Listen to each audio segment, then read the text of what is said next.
Saludos amigos, gracias por la amabilidad de la compañía. Soy Cristino del Castillo, me complace aquí estar nuevamente con ustedes. Estados Unidos actualmente está en un proceso que concita la atención del mundo entero. Es una lucha a muerte entre las dos organizaciones políticas que durante muchas décadas se han alternado en el poder en la sociedad estadounidense. ¿Cómo es que se ha llegado a este punto? Es la gran pregunta que mucha gente se formula. Yo tengo mis ideas al respecto y las quiero compartir con ustedes. Me parece que hace tiempo que la sociedad estadounidense viene experimentando cambios. Muchos años atrás nosotros dijimos, Estados Unidos cada vez se nos parece más a una nación subdesarrollada. Pero yo creo que hay dos fenómenos políticos que contribuyeron enormemente a este proceso que estamos viviendo. El primer fenómeno es el de Barack Obama y el segundo el de Donald Trump. Ambos fenómenos son en gran medida la consecuencia de esa crisis que vivió Estados Unidos y que impactó prácticamente al mundo entero de los años 2007-2008. Eso conjuntamente con las inquietudes políticas que generó a lo interno las aventuras de Estados Unidos, primero en Afganistán y luego en Irak, en esa zona de Oriente Medio, y que posteriormente se transfirió al norte del África, y eso que motivó una reacción creciente, negativa del público estadounidense. Bueno, el primer fenómeno, Barack Obama, fue directamente un engendro de esa crisis. De la crisis que comenzó como hipotecaria, después fue financiera, económica y se convirtió realmente en una severa crisis que afectó al mundo entero. Barack Obama fue el que mejor discurso elaboró en esa coyuntura. Recuerden ustedes, denunció el establishment norteamericano como responsable de todo aquello. Habló del excesivo poder de Wall Street en la política estadounidense. Denunció el lobismo porque había secuestrado el mecanismo de toma de decisiones en Estados Unidos. Y denunció ese proceso que, según sus palabras, había privado de voz a la inmensa mayoría de los estadounidenses.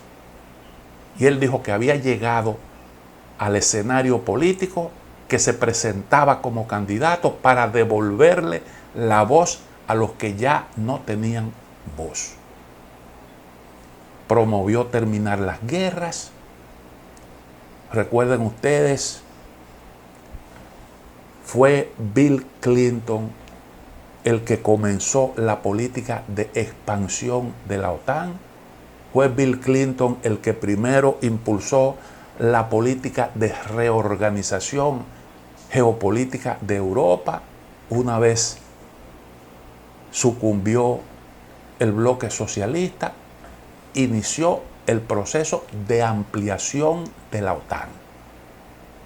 Y eso se justificó hablando de la lucha contra el terrorismo, contra el crimen organizado, pero tenía un fin muy específico ese paso que se dio entonces. Luego vino George Bush, le dio continuidad a esa política y fue el que inició la intervención en Afganistán, aprovechando lo del 11 de septiembre. El pretexto era combatir el terrorismo. Luego eso se extendió a Irak, de Irak a Siria. Todo Oriente Medio quedó afectado por ese proceso de intervención de Estados Unidos. Hablé de lo que ocurrió posteriormente en el norte de África, particularmente en Libia. Barack Obama se comprometió de alguna forma con terminar esas aventuras militares y habló de cerrar Guantánamo. Se pronunció en contra de la tortura, dijo que Estados Unidos no estaba para eso. Y al final, Barack Obama terminó pactando con los Clinton, abandonando su discurso, aunque su accionar político en esa coyuntura ayudó a crear dentro del Partido Demócrata un ala progresista, un ala de izquierda, que pasó a encabezar Bernie Sanders. Y posteriormente a esa ala de izquierda se incorporaron gente como Ocasio-Cortez. Entonces ahí ese grupo se convirtió en un grupo muy influyente dentro del Partido Demócrata de Estados Unidos. Barack Obama contribuyó con ese proceso y encabezando una corriente progresista dentro del Partido Demócrata, logró hacerse con la candidatura presidencial, pero terminó pactando con los Clinton. Resulta que la campaña se extendió por mucho tiempo. Él siempre mantuvo una ventaja con Hillary, con quien compitió, pero la campaña se estaba prolongando mucho tiempo. Él entendió que eso no le convenía, como él tenía una ventaja importante, pactó con Hillary, le prometió apoyo una vez terminara su ciclo y la ayudaría a ser la candidata del Partido Demócrata. Y efectivamente cumplió con esa promesa. Y el pacto con los Clinton incluyó la designación de Hillary como secretaria de Estado, y a Bill Clinton lo propuso para que encabezara, se convirtiera en el enviado especial de Naciones Unidas para Haití. La idea era que los Clinton pudieran recuperar dinero que habían invertido en la campaña. Eso lo denunció posteriormente Donald Trump. Y pregúntenle a los haitianos, que lo han dicho miles de veces, que buena parte de los dineros que se recaudaron para Haití terminaron en los bolsillos de algunos individuos que estaban involucrados en ese proceso de canalización de dichos recursos. Los Clinton terminaron con intereses importantes en Haití que todavía se mencionan. Y bueno, Barack Obama pactó ese acuerdo y renunció realmente a su discurso. Le dio continuidad a las políticas de George Bush, que a su vez le dio continuidad a las políticas de Bill Clinton, porque fue Barack Obama el que continuó la política de expansión de la OTAN. Fue en el gobierno de Barack Obama que se produjo el golpe de Estado contra Víctor Yanukovych, y ese golpe de Estado estaba íntimamente relacionado, estrechamente relacionado con la intención de convertir a Ucrania en una herramienta para la contención de Rusia. Y parte de eso era su incorporación a la OTAN, conjuntamente con Georgia, conjuntamente con Moldavia y otros países de esos que fueron parte de la Unión Soviética, del bloque soviético. Y los primeros encontronazos de la administración estadounidense con el gobierno de Putin se produjeron en el escenario de Ucrania y también en el escenario de Oriente Medio. Recuerden que Rusia irrumpió en Oriente Medio para apoyar a Bashar al-Assad en el momento en que Clinton anunciaba el inicio de una campaña de bombardeos aéreos en contra de Assad mientras se preparaba una embestida por tierra de los grupos armados que resultaron estar a la orden del Estado Islámico y que había sido armado y entrenado por el gobierno de Estados Unidos. El pretexto de esa campaña de bombardeos aéreos era el uso, supuesto o no, de armas químicas por parte de Bashar al-Assad. Rusia irrumpió en ese escenario, se comprometió a recoger las armas químicas y le daba de esa manera un respaldo, un espaldarazo al gobierno de Assad. Pero al mismo tiempo contribuyó a contener el empuje de esos grupos armados dirigidos por el Estado Islámico, ese gran ejército del Estado Islámico. Hillary Clinton confesó que Estados Unidos se había equivocado a la hora de escoger a sus amigos en Oriente Medio. Pues eso fue Barack Obama, que generó realmente mucha esperanza con su candidatura, pero posteriormente resultó decepcionante porque no cumplió su palabra, abandonó su discurso y terminó convirtiéndose en parte de ese establishment que él mismo denunció. El otro fenómeno, como ya dije, es el fenómeno Donald Trump, que también emergió con un discurso cuestionador del establishment estadounidense, solo que dentro del Partido Republicano. Si Obama ocasionó una revolución dentro del Partido Demócrata, Donald Trump lo hizo en el seno del Partido Republicano.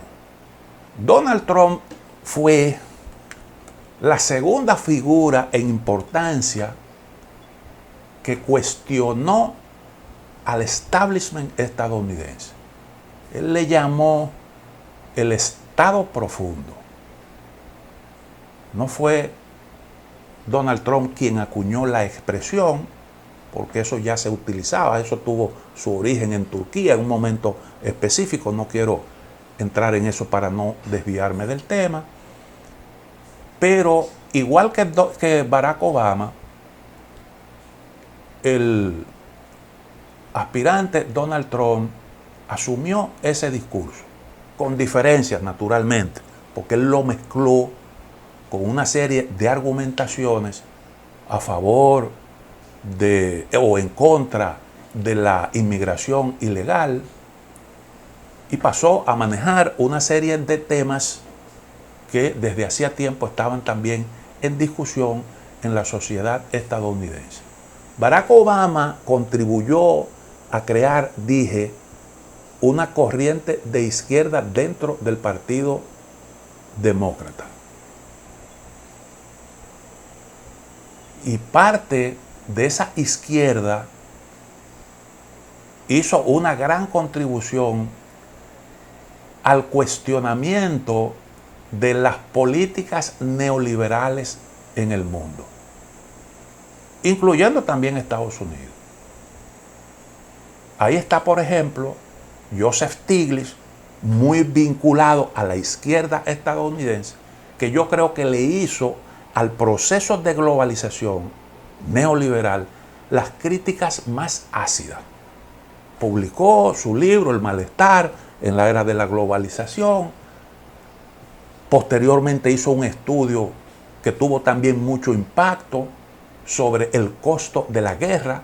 Escribió conjuntamente con otra economista, no recuerdo el nombre ahora, La guerra de los 3 billones de dólares. En ese momento eran 3 billones. Con el paso del tiempo eso seguiría aumentando.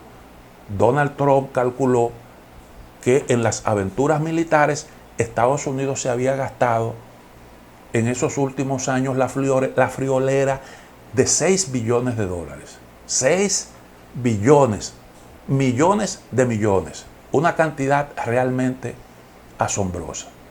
Bueno, pues Donald Trump produjo un giro más hacia la derecha. Y fíjense que el Partido Republicano estaba precisamente en manos de una izquierda que para ese momento se entendía que era una izquierda radical, una derecha, perdón, radical. Y él produjo un viraje todavía más a la derecha. Y destutanó al clan de los Bush y destutanó al denominado Tea Party. Recuerden ustedes, después el primer candidato que compitió con Obama fue John McCain.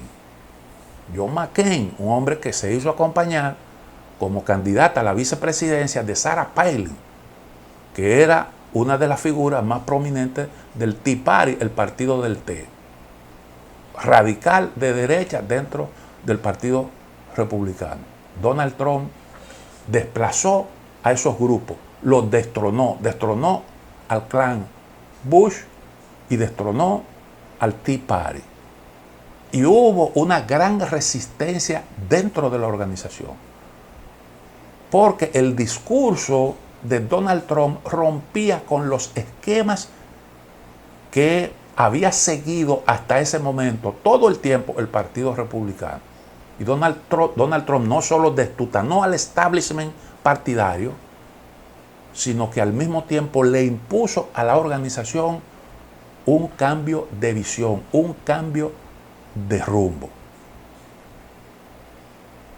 Y costó mucho que el partido se acoplara con la visión de Donald Trump. Bueno, hubo un momento en el que se planteó la posibilidad de cerrarle el paso a la candidatura de Trump, exigiendo a los delegados, ya se había celebrado incluso la convención, a los delegados que Donald Trump había ganado, que le dieran la espalda. Porque todavía, a nivel de las bases, el grupo tradicional que dominó dentro del Partido Republicano conservaba algunas influencias en esa parte del partido. Pero se entendió finalmente que no era conveniente dar ese paso porque Donald Trump estaba en condiciones de dividir al partido, porque una parte importante de la sociedad estadounidense le estaba ya brindando su apoyo. Y entonces no hubo más remedio que aceptar a Donald Trump como una realidad. Y Donald Trump inició su campaña electoral denunciando al establishment, enfrentando con un discurso muy duro al Partido Demócrata y su candidata Hillary Clinton. El ataque fue feroz porque presentó a Hillary Clinton como una expresión del colapso del sistema. Él decía que el sistema estaba roto, que los ricos eran los que manejaban la política, que Hillary Clinton era una mujer que respondía a los intereses de los que más tenían y se ponía él mismo como ejemplo. Yo le doné dinero a Hillary y ella, cuando me casé, estaba ahí y siempre que la requerí estaba ahí porque yo le daba. Y así es como está la política, decía él, en Estados Unidos. Entonces, el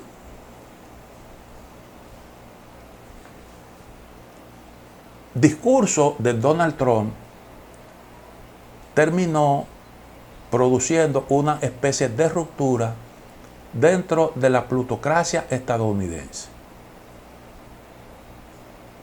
que no solo es estadounidense, sino que también es una plutocracia mundial, una plutocracia internacional, porque tiene realmente, es un poder global. Donald Trump fue perseguido por sus críticas ácidas a los Clinton, posteriormente enfrentó a Joe Biden, que lo ha tildado siempre como el corrupto Biden o el torcido Biden, como él ha dicho siempre. Cuando fue presidente,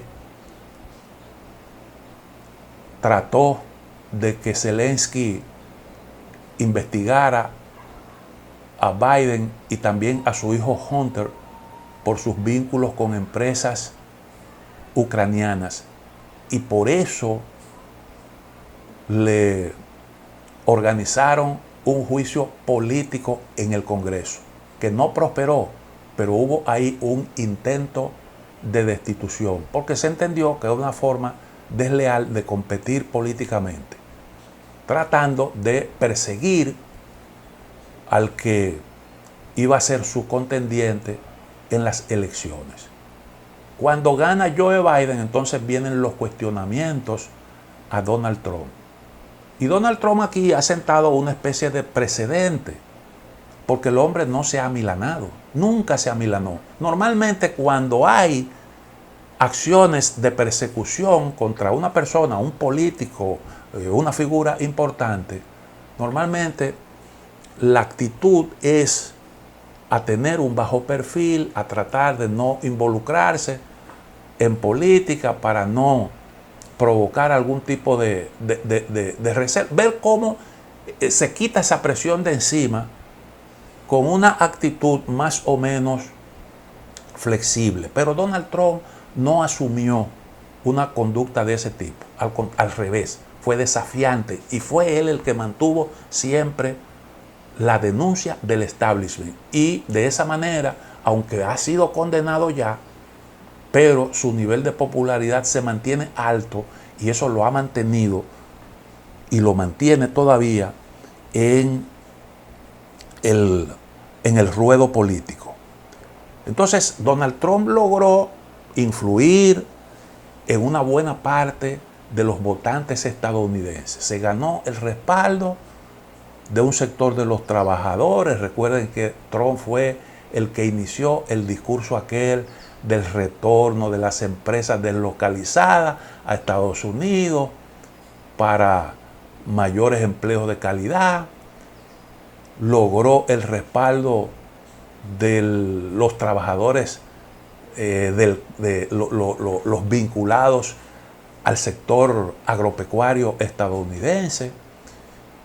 Todos los inconformes con el proceso de mundialización de la economía pasaron a respaldar a Donald Trump, y sectores importantes también económicos de la vida de Estados Unidos